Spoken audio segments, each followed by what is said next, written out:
Viral. Fort Magsaysay sa Nueva Ecija. Kinokonsidera ng Bucor para pagpatayuan ng panibagong piitan. Kapapasok lamang na balita, trending ngayon sa social media. Kasama ang Fort Magsaysay, Nueva Ecija sa kinokonsiderang pagpapatayuan ng panibagong piitan. Ayon kay Bureau of Corrections o Bucor Chief Gregorio Catapang Jr., hakbang ito ng kanilang ahensya upang ma-decongest ang kanilang kasalukuyang mga piitan mula sa napakaraming persons deprived of liberty. Ipinaliwanag naman ni Catapang kung bakit napili ang Nueva Ecija. Aniya, madalas sa mga PDL ay mula sa Metro Manila, kung kaya't magtatayo ito ng prison colony sa hilaga at timog na bahagi ng rehiyon. Ito'y para hindi masyadong mailalayo ang mga ito sa kanilang mga kaanak.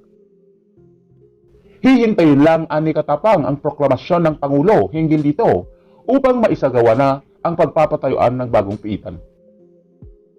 Ang Fort Magsaysay ay may kabuuang 500 hektaryang land area at nakapangalan ito sa ilalim ng Department of National Defense o ang DND.